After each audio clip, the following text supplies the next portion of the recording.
Planisphère. Pour Radio Notre-Dame et RCF, Pierre Verluise. Bonjour Madame la professeure Chantal Lavallée.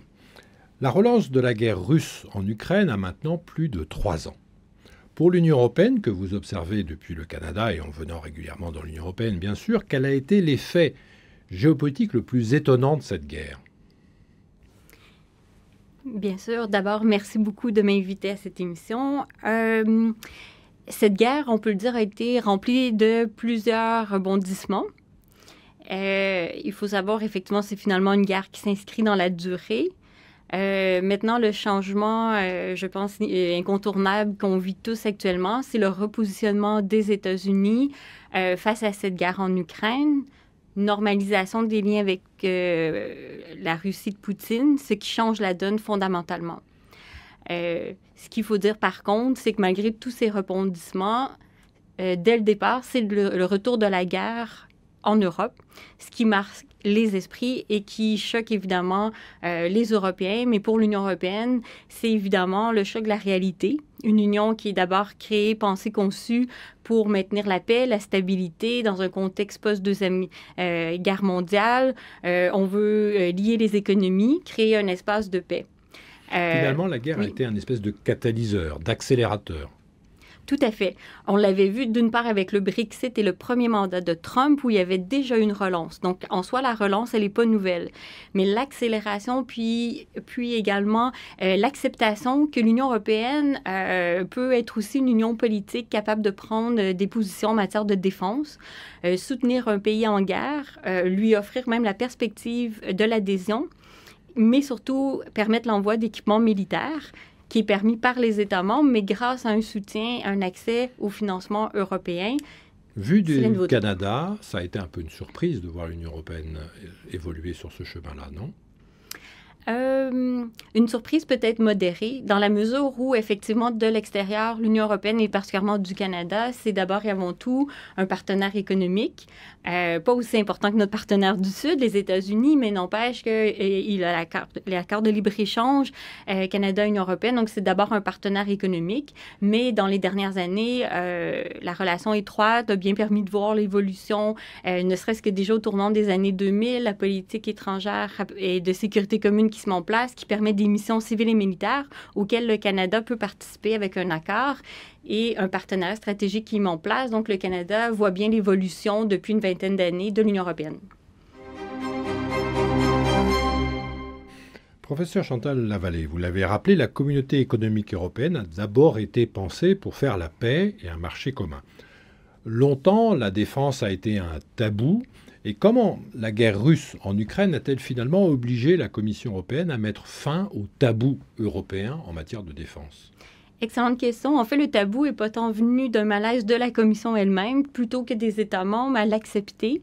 Évidemment, si on regarde les traités, la Commission européenne n'a pas et toujours pas à ce jour de compétences en matière de défense, de sécurité de défense. Proprement parler. Pour avoir fait ma thèse de doctorat sur cette question-là, on voit que dès les années 90, la Commission européenne veut utiliser ses domaines de compétences, que sont le marché, la recherche, sa capacité réglementaire, pour permettre l'ouverture du marché européen des équipements de défense. Donc, il y a déjà un premier paquet défense adopté en 2009, où la Commission va trouver les portes d'entrée sur le secteur de la défense, mais toujours en restant sur ses compétences. Il faut, je l'ai mentionné rapidement avec le Brexit, attendre donc quelques années pour voir peut-être cette fenêtre d'opportunité s'élargir davantage avec le Fonds européen de défense, avec plusieurs opportunités avec le départ des Britanniques, il faut le dire, en matière de défense, où les États membres européens vont être beaucoup plus enclins à accepter les propositions de la Commission européenne qui vont voir le jour progressivement à partir de 2016. Et effectivement, avec la guerre en Ukraine, l'opportunité est présente d'utiliser les leviers d'action. Et on l'a vu encore avec la présidente de la Commission européenne, von der Leyen, la semaine dernière, avec le Rearm Europe, un plan de défense qui, sur les leviers d'action de la Commission européenne, peut permettre aux États qui voudront d'aller chercher des leviers d'action pour développer les capacités, poursuivre la recherche dans des partenariats et surtout alléger le fardeau fiscal permettant une pause sur le pacte de croissance-stabilité, permettant aux États qui souhaitent de s'endetter si c'est pour investir dans la défense européenne. Ce qui là aussi est un tabou. C'est la question de la dette, c'est très important. Il faut souligner que Mme von der Leyen est allemande. Les Allemands ont, comme chacun sait, une relation complexe depuis la fin de la Seconde Guerre mondiale à la puissance.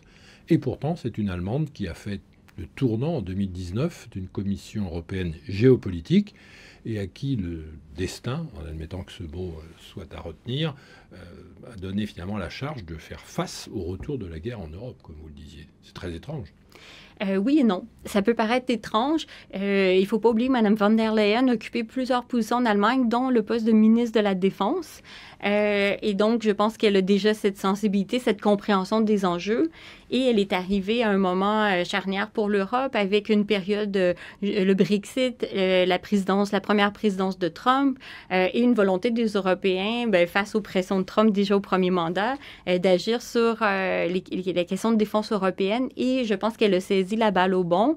Et maintenant, elle voit bien que les leviers que peut offrir la Commission européenne sont matière à aider à débloquer parfois les coopérations européennes en matière d'industrie de défense, de coopération, développement capacitaire, mais aussi la recherche avec le Fonds européen de défense qui permet justement de consolider certains domaines en Europe. Et puisqu'on parle de Mme von der Leyen, on peut aussi parler de Mme Kaja Kallas, qui est estonienne, si je ne me trompe pas, et qui est en charge du poste de haute représentante pour la politique étrangère et la sécurité commune. Vous avez une perception du personnage et de ses prises de position?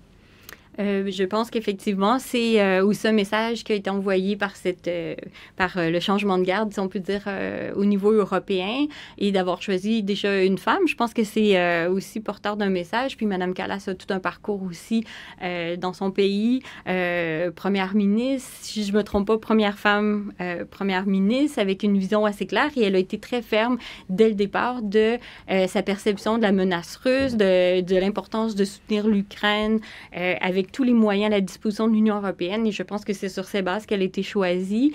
Et on voit les différentes tentatives. Encore récemment, ses visites aussi à Washington pour rencontrer son homologue en vain, mais de vraiment aller utiliser tous les recours à sa disposition pour être proactive sur ce sujet. Chantal Lavallée, les traités de Maastricht en 1992 et de Lisbonne en 2007 ont organisé les relations UE-OTAN. C'est presque écrit noir sur blanc. À cet instant, 23 des États membres de l'UE sont aussi membres de l'OTAN, qui elle-même compte 32 membres. Et pourtant, dans le contexte de la guerre russe en Ukraine, le début du deuxième mandat de Donald Trump place la dynamique des relations UE-OTAN dans une forme de tourmente. Pourquoi ? La réponse simple serait de dire par l'approche de Donald Trump. Dès son premier mandat, il y avait énormément de pression sur les alliés européens, pas que européens, on voit aussi sur le Canada, pour augmenter les investissements en matière de défense, d'aller bien au-delà, déjà d'atteindre le 2 %, mais d'aller au-delà. Donc, il y a évidemment l'approche de Trump, les menaces de quitter l'OTAN, de la remettre en question. Mais vous avez raison qu'avec l'adhésion de la Finlande, de la Suède à l'OTAN, l'Union européenne gagne en force au sein de l'OTAN. Donc, il y a l'option, soit on la met de côté parce qu'il y a les blocages ou peut-être les défis que pose l'administration Trump, ou les Européens ont là toute une opportunité, y compris avec le Canada qui fait aussi partie de l'OTAN, donc c'est l'enceinte où on s'y retrouve, d'utiliser les moyens de l'OTAN pour justement asseoir la coopération. Et j'aimerais mentionner qu'il y a eu quand même beaucoup d'avancées dans les dernières années sur la relation Union européenne-OTAN avec des déclarations conjointes qui semblent banales, mais qui sont exceptionnelles dans la mesure où on est au niveau des institutions pour élargir des domaines de coopération qu'on dit techniques dans des secteurs où on peut s'entendre pour travailler ensemble. Et malgré des blocages, entre autres, de la Turquie à répétition sur la coopération politique entre les deux organisations, on est rendu à 3 déclarations conjointes, une réaffirmation dans la boussole stratégique côté Union européenne et dans le concept stratégique de l'OTAN d'un rôle complémentaire, de l'importance du partenaire stratégique entre les deux organisations. Et on a vu dans les rencontres des dernières semaines, le secrétaire général de l'OTAN invité à toutes ces rencontres pour faire partie justement de cette position à adopter face à la situation, tant dans la gestion du conflit en Ukraine que de la réorientation, pour le dire pour le moment, de cette façon, de l'administration Trump. Donc, il y a les moyens réel de garder une coopération efficace au sein de l'OTAN. Et dernier point, on a reparlé à nouveau, même si on en avait parlé beaucoup dans les années 90, d'une identité européenne, d'un pilier européen au sein de l'OTAN qui a pris différentes formulations, mais simplifions en regardant la formule classique d'un pilier européen au sein de l'OTAN. Et pour reconsidérer ce que vous avez dit, 23 États sur 32, 23 États de l'Union européenne, membre de l'OTAN sur 32, c'est une force. Si les États-Unis veulent être la locomotive, cette force, elle peut être de soutien, de cohésion. Si les États-Unis en font défaut, c'est là peut-être une belle opportunité pour l'Union européenne de prendre aussi d'utiliser l'OTAN aussi pour atteindre les objectifs, ou encore là, le Canada est membre à part entière et avec les outils à disposition de l'OTAN. On sent qu'on est dans un moment de bascule, de remobilisation des esprits. On se compte et le Canada et l'Union européenne ont des choses à faire ensemble, possiblement, notamment en matière de défense. Tout à fait. Ils l'ont déjà fait en signant cet accord, déjà le partenariat stratégique, mais l'accord qui permet au Canada de contribuer aux missions de la PSDC. Mais bien au-delà de tout ça, je pense que le contexte actuel, puis c'est peut-être la touche canadienne que je peux rajouter aujourd'hui, cette menace directe que pose sur le Canada l'administration Trump avec ce qui était au départ une très mauvaise blague, mais qui s'inscrit dans la durée et qui devient de plus en plus menaçante, concrète. On parle même de remettre en question des traités historiques qui identifient, qui délimitent la frontière entre les deux pays. Et donc ça, on le vit directement avec une certaine perplexité, étonnement. Mais côté européen, on voit aussi les menaces similaires face au Groenland pour aller chercher, avoir accès à des minéraux critiques et des ressources naturelles. Donc ça, c'est un enjeu qui peut certainement rapprocher Canada et Union européenne. Planisphère pour Radio Notre-Dame et RCF. Pierre Verluise. Chantal Lavallée, la guerre en Ukraine a notamment pour résultat une utilisation massive des technologies émergentes que sont les drones. Quel est l'impact pour l'Union européenne? Déjà, il y a énormément de choses à dire. On en a beaucoup parlé, comment les drones, l'utilisation des technologies émergentes ont changé, ont eu un impact sur le cours de la guerre, ont permis à l'armée ukrainienne, qui se retrouvait dans un conflit asymétrique, de pouvoir quand même avoir un impact sur le terrain. L'intérêt pour l'Union européenne, mais c'est aussi la crainte, c'est de voir l'utilisation possible de drones commerciaux, civils, transformés en armes de guerre. Dans mes recherches plus récentes, je me suis particulièrement intéressée à un cadre réglementaire sur l'intégration des drones, l'utilisation des drones en Europe. Et pendant longtemps, on voyait le drone justement dans tout le potentiel économique, de l'intégrer dans la vie de tous les jours avec un cadre réglementaire civil. Le drone a toujours été une technologie duale, d'abord développée et utilisée par les militaires. Et je pense que l'utilisation importante, déterminante, qui en est faite en Ukraine, ramène cette dimension duale. Puis l'Union européenne l'a bien compris. On a aussi maintenant une stratégie qui considère les drones dans toute sa complexité. Mais je pense que l'impact, c'est aussi cette prise de conscience, aussi en termes de sécurité intérieure pour l'Union européenne, d'un usage avec toujours une menace terroriste qui plane, de voir le potentiel de ces technologies émergentes, qu'elles soient aussi inoffensives qu'un drone civil commercial qu'on peut acheter chez Carrefour, transformé en une arme de guerre assez déterminante. Et ici aussi, la guerre russe en Ukraine a été un accélérateur, parce que je me souviens, voici une dizaine d'années, avoir assisté à l'école militaire à une conférence sur les drones, et on voyait des militaires français qui, à la tribune, faisaient mine de se faire des nœuds dans la tête sur les règles d'usage des drones, expliquant que, historiquement, depuis des siècles, voire davantage, un soldat était autorisé à tuer parce qu'il était lui-même exposé au risque d'être tué, et que l'usage du drone permet de tuer à distance sans prendre de risque, et qu'il y avait donc une rupture éthique extrêmement importante. On se faisait les nœuds dans la tête, on ne se fait plus ces nœuds dans la tête désormais, me semble-t-il. Au contraire, on en est à se demander s'il y a des choses à apprendre des Ukrainiens. Est-ce qu'on va vers la production de drones en Ukraine, ou l'usage du savoir des Ukrainiens pour les drones que les Européens ou d'autres utiliseront?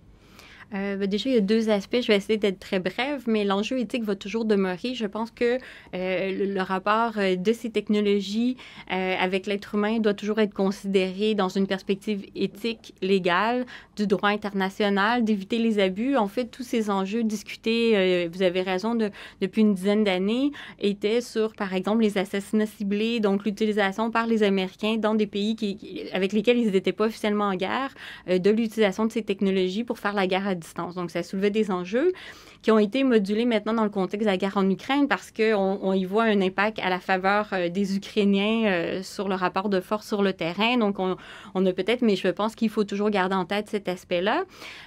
L'autre aspect que je veux soulever, ce qui est particulièrement intéressant puis fort d'apprentissage, c'est la mobilisation citoyenne en Ukraine. On a vu plusieurs citoyens, oui, aller au combat, mais aussi contribuer à l'effort de guerre en transformant eux-mêmes dans leur maison des drones civils pour les mettre à disposition des militaires. Et on a vu cette mobilisation citoyenne aussi ayant un impact à travers cette expertise sur des technologies dans l'utilisation sur le terrain, le champ de bataille. Avec un lien entre l'arrière et le front, et plus largement, c'est la question de la nation. L'Ukraine a fait nation dans cette affaire. Tout à fait, parce qu'en mobilisant les citoyens, les non-combattants, de toute façon, la guerre a pris une proportion telle. On le voit, l'enjeu de garder l'armée en nombre significatif sur le terrain, le problème de la fatigue des militaires qui sont déployés avec peu de repos depuis maintenant, on commence la 4e année. Et donc, ça, c'est un aspect, mais donc, on a vu cette mobilisation citoyenne prendre plusieurs aspects, donc pas juste le déploiement sur le terrain militaire, mais effectivement, avec l'utilisation des drones, on a vu mettre à contribution donc des citoyens de différentes façons, ce qui transforme aussi, qui crée, comme vous avez dit, l'identité nationale et l'unité, mais qui aussi transforme cette conception, et c'est pour ça qu'à plusieurs égards, la guerre, avec, l'utilisation des technologies émergentes, mais la contribution citoyenne et toutes ces facettes marquent particulièrement cette guerre duquel il y a beaucoup d'apprentissage, positif et autres, mais un intérêt certes particulier pour les universitaires que nous sommes. Vous avez participé dans le cadre du PDSF à une table ronde « Repenser les alliances européennes et transatlantiques ». Est-ce que vous pourriez partager avec nous ce que vous avez retenu de cette table ronde ? Oui, une table ronde, je pense plutôt consensuelle, parce que je pense que le constat est là aussi de dire, le titre était de repenser. Je pense que souvent, on veut réinventer la roue. On se rend compte qu'on a déjà des structures, des moyens à disposition qu'on peut certainement mieux utiliser, mieux exploiter. Ce qui ressortait, je pense, c'était l'inclusion du Royaume-Uni, du Canada, donc des partenaires qui ne sont pas nécessairement dans l'Union européenne, d'où l'intérêt de l'OTAN à bien... à trouver une façon de mobiliser l'OTAN dans un contexte qui sera de plus en plus difficile avec la position de la présidence Trump. Mais je pense que les discussions font ressortir toutes les initiatives des dernières années dans le cadre de l'Union européenne qui peuvent certainement maintenant contribuer ou faire partie de la solution à la guerre, je ne sais pas, mais de la réflexion pour mettre fin à cette guerre de façon juste pour les Ukrainiens, donc pas dans un processus de paix qui va les exclure, mais aussi dans le processus de rétablissement là, de la stabilité en Ukraine avec les moyens européens transatlantiques. Chantal Lavallée, nous n'en sommes qu'au début du deuxième mandat de Donald Trump. Avec les risques d'erreur qui vont avec une situation aussi fluide, quelles sont pour vous les perspectives d'une Union européenne sans le soutien politique et militaire des États-Unis si ça venait à arriver? C'est le grand défi. On est quand même, puis je m'étonne moi-même d'avoir à le dire, mais je l'ai tellement entendu dans les dernières semaines, qu'on commence une nouvelle ère, qu'on a un point de rupture, qu'on est dans un point tournant. C'est quand même historiquement surprenant de voir les États-Unis se désintéresser, s'éloigner, se détourner déjà de l'Union européenne comme construction qu'ils ont soutenue dès le départ, qu'ils ont encouragé Jean Monnet le premier à poursuivre dans cette direction, une façon de gérer le plan Marshall, de répondre aux intérêts nationaux de sécurité nationale des États-Unis, devoir s'en détourner. Je pense que c'est le grand défi pour l'Union européenne, d'où le fait qu'on voit se mobiliser, en fait, tous les acteurs, autant de la Commission européenne que des États membres, pour peut-être répondre à ce défi, parce que c'est pas simplement de mettre en place une défense européenne, mais moi, mon inquiétude, si je le ramène d'un point de vue plus personnel, de voir l'évolution des choses, cette normalisation entre les États-Unis de Trump et la Russie de Poutine, c'est de changer la donne géopolitique en Europe, parce que c'est pas simplement de mettre fin à la guerre en Ukraine, mais de faire face à maintenant une Russie qui se voit normalisée, soutenue par ce qui était le partenaire clé de l'Alliance Atlantique, dans ses ambitions de grandeur en Europe. Et donc, même si, après un temps, la Russie doit arrêter cette guerre pour ne serait-ce ravitailler son armée, prendre une pause, le risque est là de revenir en force. Et je pense que les craintes en ce moment sont tout à fait réelles de voir une menace revenir dans les prochaines années, parce que le discours de Poutine a été normalisé. L'annexion de la Crimée, l'invasion de l'Ukraine, dénoncée par tous au regard du droit international, est banalisée par la présidence Trump, grande puissance de ce monde, qui a été un allié fidèle jusqu'à ce jour, avec toujours des variations. Il ne faut pas idéaliser le passé. Il y a eu plusieurs désamours aussi, mais jamais à un point de rupture.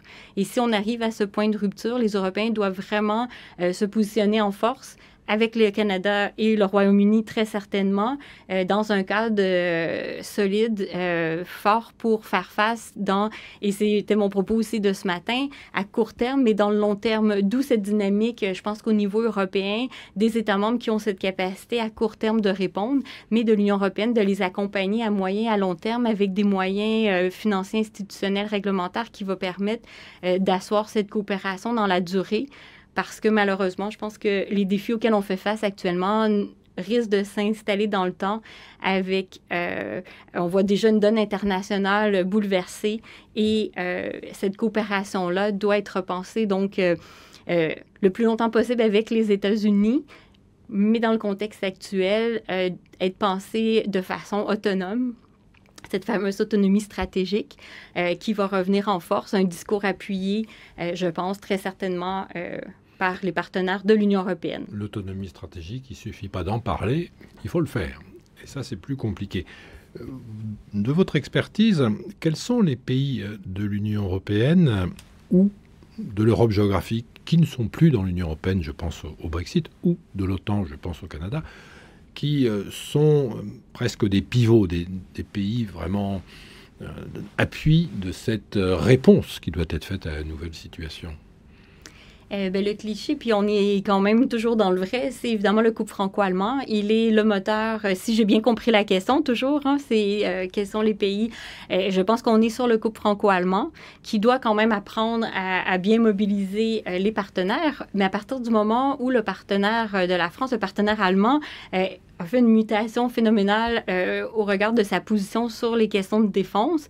Est-ce que vous pouvez l'expliquer, cette mutation? Oui, tout à fait. Mais on l'a vu justement, Carla, le catalyseur de la guerre en Ukraine, de voir la guerre revenir sur le continent, aux portes de l'Europe. Déjà, le chancelier Schulz avait mis fin à cette politique de retenue de l'Allemagne depuis la fin de la Deuxième Guerre mondiale, avec l'ambition donc d'injecter 100 milliards d'euros sur 5 ans pour donc atteindre le 2%.